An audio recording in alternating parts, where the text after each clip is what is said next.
So, good afternoon, ma'am, and good afternoon to my classmates. So, our assigned topic is Lesson 3, Approaches to Curriculum Design. So, we have here a three concepts in this lesson. First, child of learning-centered approach. Second is subject-centered approach. And the last one is problem-centered approach. So next we have we start in child of learning centered approach. A. Child of learning-centered approach. This approach to curriculum design is based on the underlying philosophy that the child of the learner is the center of the educational process. It means the curriculum is constructed based on needs, interests, purpose, and abilities of the learners. The curriculum is also built upon the learners' acknowledged skills and previous learning and potential. So, sa child of learning centered approach, so ato mga pilosopiya gistadihan jud nila ang nga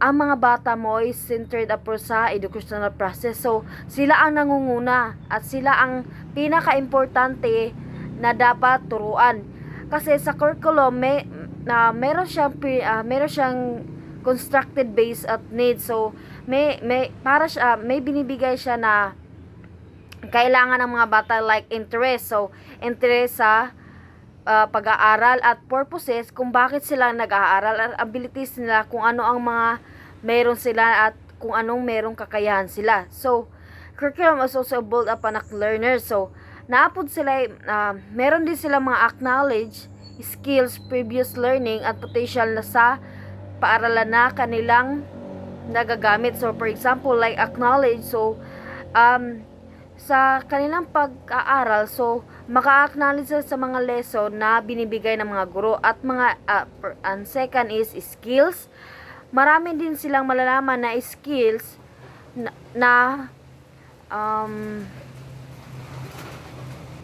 marami din silang malalaman na skills tungkol sa kanilang sarili at sa kanilang pinag-aralan and previous learning. So marami din silang nalalaman sa kanilang previous learning. So, for example, kung na grade 1 to grade 2 siya, so sa grade 1, marami siyang maaalala na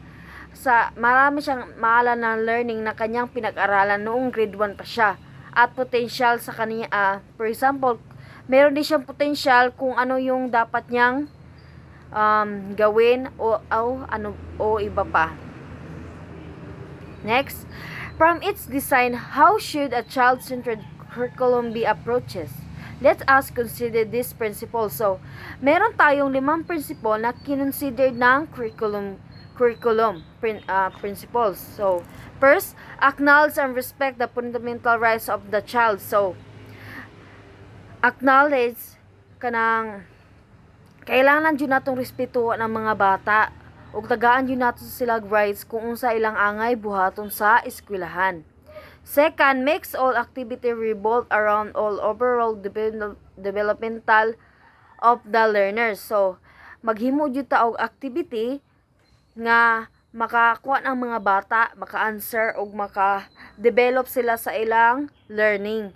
So, consider the uniqueness of every learning in multicultural classroom. So, i-consider nato ang uniqueness sa mga bata sa sulod sa classroom. Kay for example as a teacher, so dili jud pareha atong mga estudyante tanan. So nadyo sila mga uniqueness kung sa for example like different culture, so i-consider jud nato na as a teacher. So fourth, consider using differentiate instruction or teaching. So as a teacher, so kailangan po natong i-consider atong pag-teaching sa mga bata. Kay for example, kung nag-teacher ta sa Bisaya o sa Mindanao, so we are using a mother tongue. So that is the main instruction of or teaching nga atong pwedeng magamit. So provide a motivating and supportive learning environment for all learners. So as a teacher, so giawhag nato atong mga estudyante nga suportaan nato atong for example atong environment sa ilang mga nangabalan. So kay tudluan po nato sila ug unsa ang naa sa gawas ug unsa ang naa sa sulod. So what is school is in child-centered approach? School X is a cross on the theory of multiply intelligent in all these curricular and curricular activities. Every classroom is made of the activities center where the children are given time to opportunity to hone their skills and capacities. The activities of learning are differentiated according to student abilities, interests, and needs. Each child is considered important, each capacity is respected. So, sa School X daw kuno, ang curricular and curricular activities, so naglaylahi siya, diba, kay every children tagaan nila og opportunity nga makakuan sila nga sa ilang skills, makadiscover sila og sa ilang mga kapasibidad sa ilang pag-eskwela. So dira ma-develop nila ilang learning kung unsa ang naa sila. Kay sa School X pasagdaan ra sila nga kuan sila sa ilang kaugalingon nga mag-discover sa kung unsa ang naa sa ilaha dayon. So sa activity pod sa activity gitistingan pod sila og unsa jud ang naa sa ila. So every student naa jud sila lain-lahing activity nga ma-catch up. So for example like abilities, interests, and needs. So dira makit-an jud sa estudyante kung unsa jud lang mga abilidad og interes og kinahanglanon sa pag-eskwela nila. So every child daw gi-consider daw nga important daw kay diri man god ang mga bata naa jud sila rights nga respetuon nato og tudluan nato. Mauna nga amo na siya nga ang bata respetuon jud og kanang tagaan jud nato sila potensyal nga makahibalo. So next, learner are not compared with one another. Learner own performance are compared against target which is themselves self. The school does not believe in failure but in success. The teacher role is only to guide the learner of what he or she would like to accomplish. The learner set the goal that can be done within the framework of the time. Although the minimum requirements of the Department of Education is still honored. At the end of the year, each child's performance is compared to his or her own set of goals. All throughout the year, the learner is the center of education. So ang mga bata daw dili daw mag-compare sa lain-lain. So sa kaning daw nga eskwelahan naningkamot po daw sila nga ilang mga every student nga naningkamot sila og sa ilang kaugalingon nga dili sila mag-compare sa laing student o sa laing tao. So gipanay magkamutan sa eskwelahan nga ang mga bata mo ay maningkamot og maka-discover sa ilang abilities og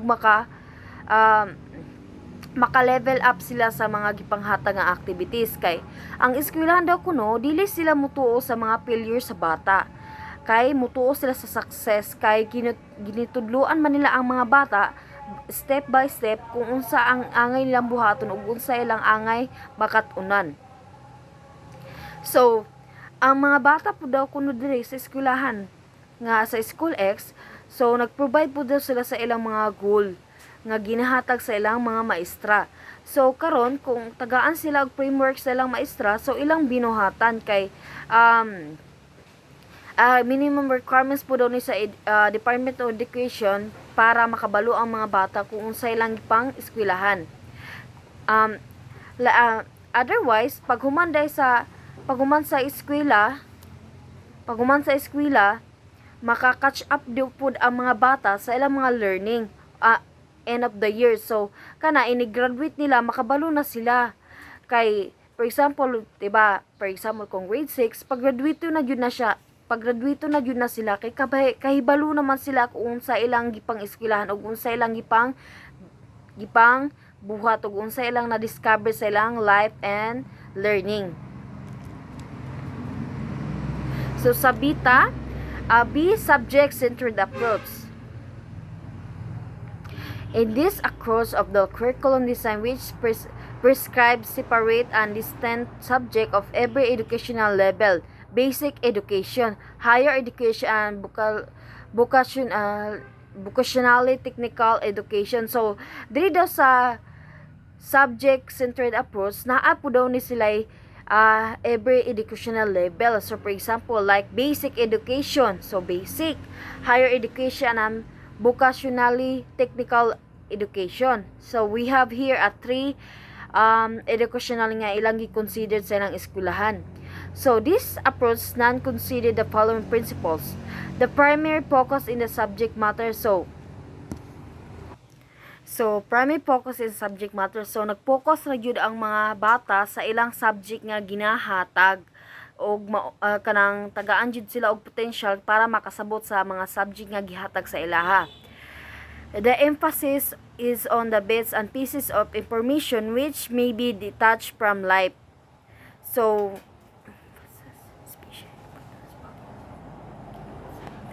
sa emphasis na jud sa mga values, performance, giving of something. So kana tagaan ma-detach jud na sila sa real life. So mahihambing yun na to sila sa tinuod sa real life kung unsa man ang naadra kay i-base man nato sila para makasabot sila sa ilang real life ug magamit po nila ni someday.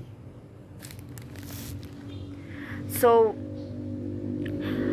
third, the subject matter serve a means of identifying problem of living. So sa subject matter daw kuno mahatag po daw nila makaserve po daw sila og identifying problem of living. So kana mura siyang makasolve sa mga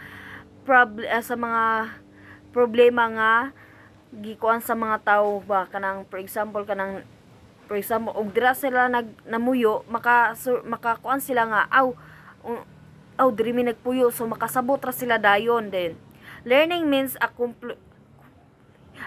accumulation of content of acknowledge and teacher rules. It depends the context. So ang learning daw means accomplishment of content of learning. So acknowledge. So ang learning maka-catch up siya acknowledge nga masabtan sa mga bata. Then teacher's role is depends on the context. So ang mga for example asa maestra dili jud ta magpatakataka og mga dasmag dira. So we are kuan pa kanang nag-identify pa ta ba kung sa atong mga buhaton ug unsa ang ihatag sa tuwa. So mao ra na natong buhaton. So wala lang tay lain buhaton except anang mga lain. So sa for example kung sa content ug mao ra na gihatag sa tuwa, so we need to follow para makatch up jud nato ang whole semester nga maka deliver jud ta og tarong sa atong mga estudyante. So what is school X in subject-centered approach? So unsa jud daw ang school Y sa centered approach? So lahi po to ganina ang school X. School Y aims to produce the best graduates in town. Each learner must excel in all academic fields in order to be the top rank in every competition. Everyone must master the subject matter content. The higher level of the cognitive intelligence, the better for the learner. Each child must be excellent in all fields of discipline. So sa school X, so mura na siya higher. So diba natay ganinay kuan basic ug higher and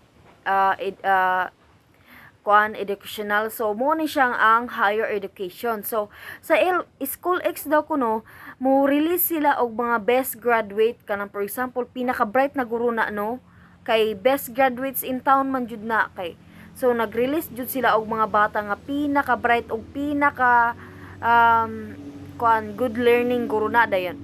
Each learner most excellent in academic fields and top rank every competition. So sa ilang eskwelahan ang every student nila so nag top rank every competition jud. So kanang tinudluan jud nila ang bata nga dili jud sila angay magpa bangay-bangay or magpa dili magpahibalo nga dili mag-catch up sa mga learning o dili magtuon nga kuan dili sila matap rank. So kani nga eskwelahan gitinluan jud nila ang mga bata nga matap rank sa ilang mga competition. So gi-train jud nila og ayo para makakuha ng mga bata maka-develop sa ilang learning ba nga kani dapat nato ning buhaton. So kani nga na, so everyone must be master of the subject matter. So ang mga bata po daw nila ginitudluan po nila nga master nila ang mga subject matters nila sa ilang mga subject matter. So kana each guro sa subject matter nila content nga ginamaster jud nila o kanang murag gi-memorize jud nila ba unsay sulod jud ana. Then the higher is the level cognitive intelligence, the better of the learning. So intelligent cognitive, so intelligent, so pinaka bright na jud na siya kay kanang nagkuan man jud ang nag-higher man jud sila og level nga makuan jud sa mga bata jud makuan nila ilang catch up cognitive intelligence. So nga better of the learning sila kanang which is matap jud sila ba nga mo jud sila ang pinaka bright. Then each child must be excellent in the all fields of discipline. So ang mga bata po daw puno diri sa eskwelahan nila gitinuduan po daw nila kung unsa ang angay nilang buhaton ug unsa jud og didisiplina po daw nila.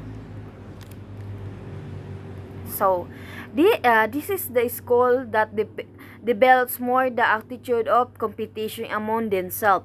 So kani daw po niya daw nga eskwelahan nag-develop po daw siya attitude and competition among themselves. So dire gi-develop po daw sa mga gi-develop po daw sa eskwelahan kung unsa nga attitude kung na sila dayon sa mga competition nga ilang giapilan. So kana gihinahinay og develop sila. Then each student must not be second to anyone. So grabe ka bright kay saynan ka ang ilang estudyante jud kanang isa-isa ka estudyante dili jud siya pwede ma-second sa lain. So kailangan jud kanang sila jud ang perming top jud dili jud sila maus-us. For example, sa isa ka section nga bright, nagkuan jud na sila nga dili jud sila matangtang sa mga top dira. So kailangan nag-maintain jud na sila din. When preparing for a test, this is called conduct crime reviews and practice a lot. So nindot jud ni siya nga eskwelahan kaning school X kay every preparing sila og test before sila mag-take gikandakan pa nila yung mga estudyante og reviews and practice a lot. So for example, kung maghatag og test ang maestra, so ang buhaton sa maestra ay siya maghatag gini-review jud niya balik-balik ang mga estudyante og gini-training jud niya para makabalo kung unsa ilang answer og unsa ilang mahibal-an sa mga test. The schools give emphasis to intellectual development and set aside emotional and physiomotor development. So sa kuan daw sa kani po daw nga eskwelahan daw naghatag po daw siya og development and set aside emotional and physiomotor development. So aside gilahi po daw ang emotional nila as estudyante, diba dili man jud na malikayan sa estudyante nga naay mga emotional development nga magawas sa ilaha din. Napo daw siya kani po daw nga eskwela napo daw siya physiomotor development. So ang ginitudloan nila ang bata nga ang learning is a relationship nga kailangan jud nilang makatunan og mahibal-an kung unsa man ang naa diha sa ilang gipang eskwelahan. Success means mastery of the subject context. So nagtuo po daw sila nga ang success jud daw na nag-base daw sa master of the content. So kailangan mo na nga higher level sila kay ganatuo man sila nga every content nga kailangan jud mahibalaan sa ilang mga bata para maka-catch up sila og dali para maka-memorize sila og dali para makakuan sila og learning nga higher. So mao na nga kailangan jud nila tudluan lang bata og perme para makahibalo. And that's all. Thank you.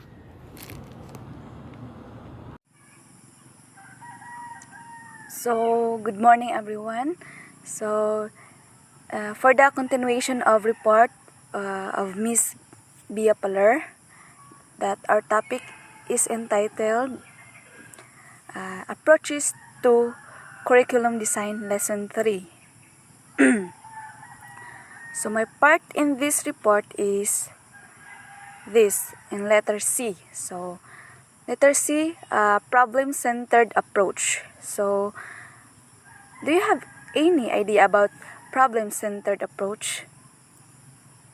Okay, good to hear that. So, allow me to explain to you briefly this report or this my part topic. Problem-centered approach. This approach is based on a curriculum design which assumes that in the process of living, children experience problems. Thus, problem solving enables the learners to become increasingly able to achieve complete or total development as individuals. So, kaning problem-centered approach, which means the children or the student is maka-encounter jud sila og problems. And if maka-encounter sila og problems, so they need to solve the problems that they encountered. So, this approach is characterized by the following views and beliefs.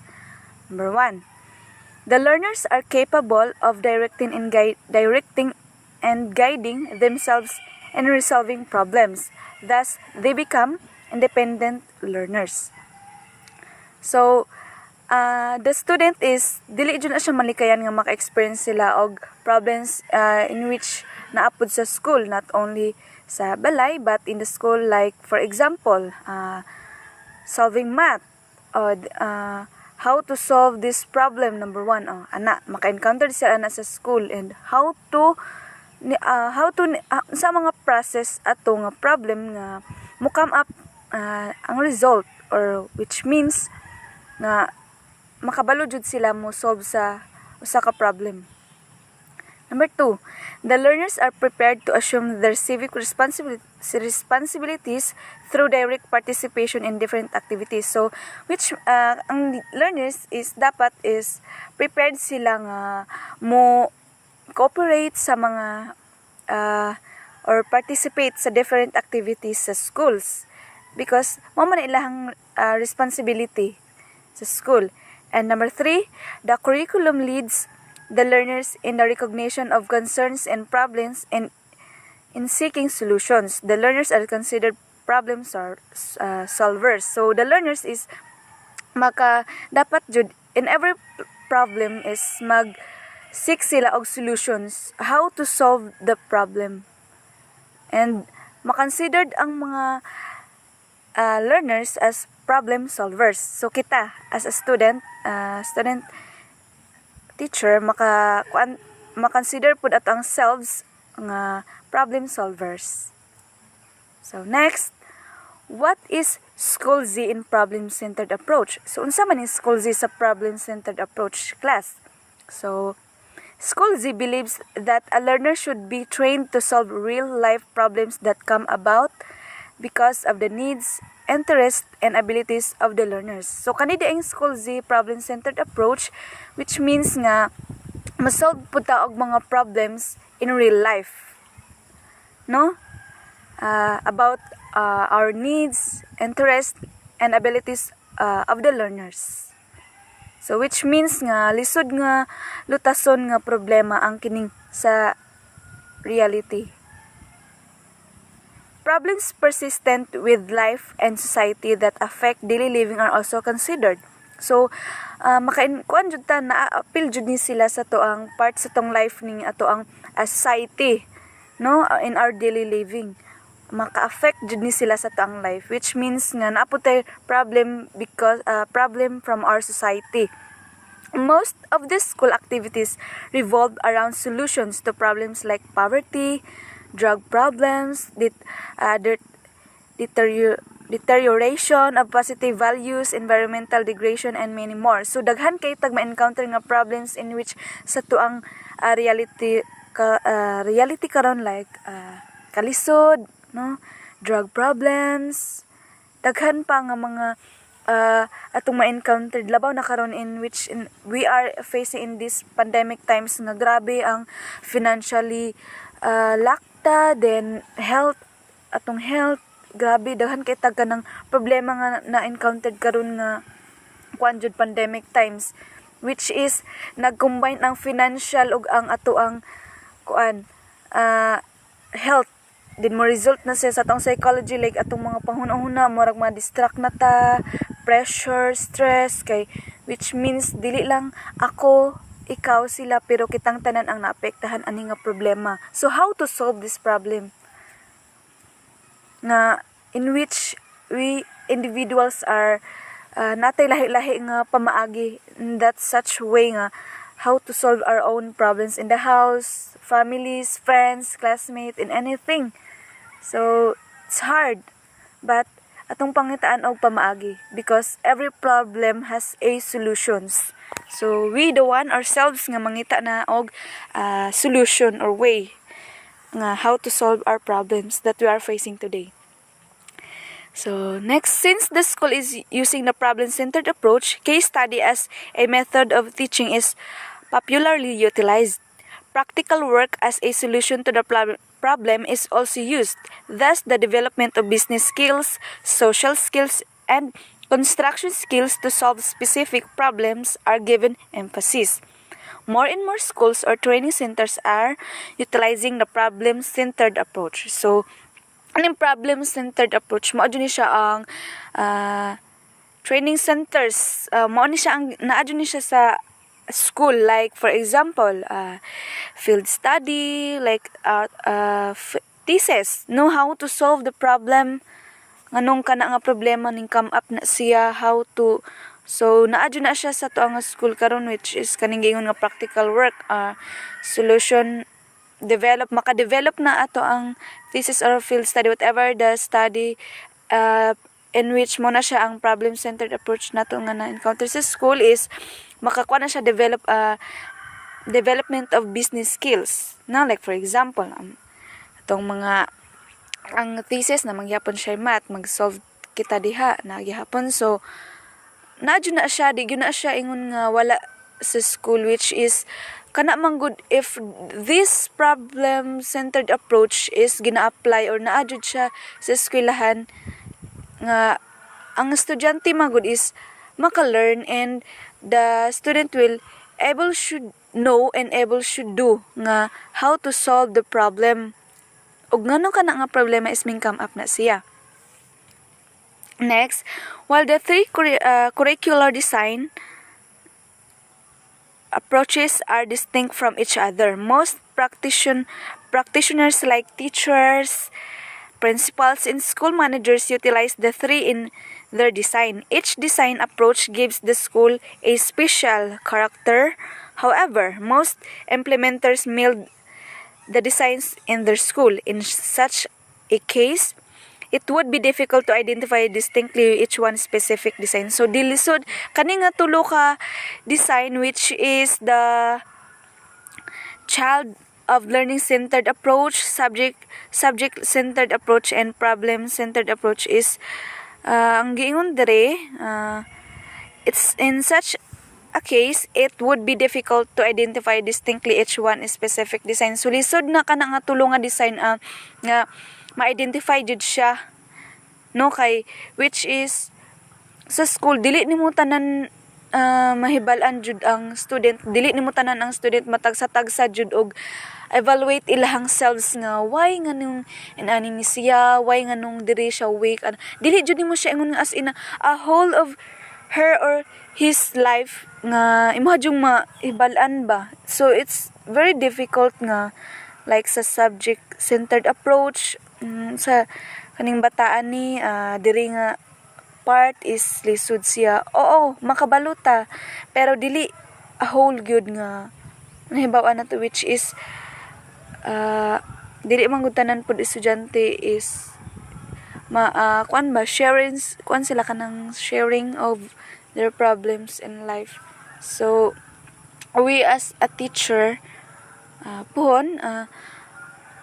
ato adjung need pud ta nga i-evaluate na to ang life sa usa ka estudyante, no, atong tan-awon ba nga, which means nga asa siya hina or asa siya mas maayo. And that problem, naka-come up na tan, mao na siya, problem na siya nga, ito mo mahibalan ba nga, so mao ni rason nga no inani siya weak siya diri nga part. So how to solve that problem nga weak siya ato nga part? So you as a teacher, no, nga mangita na kag way nga, like for example, ang bata hina siya sa pagbasa. So anong hina siya sa pagbasa, which is sa balay pa lang lack of attention pud sa parents nga wala kay siya natudluan, no, or then you as a teacher is has a big role gyud nga makabasa ang usa ka estudyante. Usa na siya ka akong ikahatag nga example sa problem centered approach. And kana siya is imo siyang tudluan og basa in 2 syllables lang sa kay dili man jud dayon makabasa ni like mga grade 1 student, which is nga mao pa na ilahang stage 1 kumbaga sa ilahang pag-eskwela as a learner nila, ano nga. So you as a teacher pa, according sa ako ang ka-istorya nga grade 1 teacher nga patience jud, taas pagkaog ka ng pasensya as a teacher, kay mo di jud na malikayan nga abot sa point nga mahurot imong pasensya daw labaw na nga lisod kay pabasahon ng usa ka estudyante. So problemado kay na daw sa imong part, pero you have a love of your job, your profession, you do even more that things nga makabasa ang usa ka bata. And is your kuan daw nimo kuan nimo siya baka nang ganti nimo nga nakapabasa kasi mo estudyante nga maskin sa kalisod sa panghitabo like sa tuang pandemic times, no, si ma'am nakalimot ko sa inim niya, basta naka grade 1 teacher siya nga karon naglisod jud siya nga how unsaon man ni nako pagpabasa sa mga bata, nabalaka daw siya nga mo human na sila, mo grade 2 na sila nga wala kaayo natun-an kay dili lagi wala sa face to face, lahi ra gyud daw to nga face to face kay matagsa-tagsa niya atong bangko ug di kabasa ang isa na pod ana. Karon nga lisod nga wala siya kabalo og gitudloan ba jud daw sa ginikanan or kinsa ang ingon sumo na ang problem niya ron nga nakahilak siya ba nga naglantaw sa imong estudyante kay gusto niya nga yung tanan estudyante is makabasa jud nga mo adto na sa grade 2 is makabasa na, and reading and writing man gud ang importante gud in grade 1 gid daw nga stage, o dapat makabalo jud og basa og sulat ang usa ka estudyante. But we are facing this reality problem nga in pandemic times. So this problem in pandemic times, how to solve this, or what are the solutions of this? So we ourselves nga mangita na jud pamaagi ana, we are as an individuals, and I hope namoy na learn from our topic report of Miss Biapaler, and that could be all. Thank you, ma'am, and thank you, classmates, for listening. Keep safe and God bless.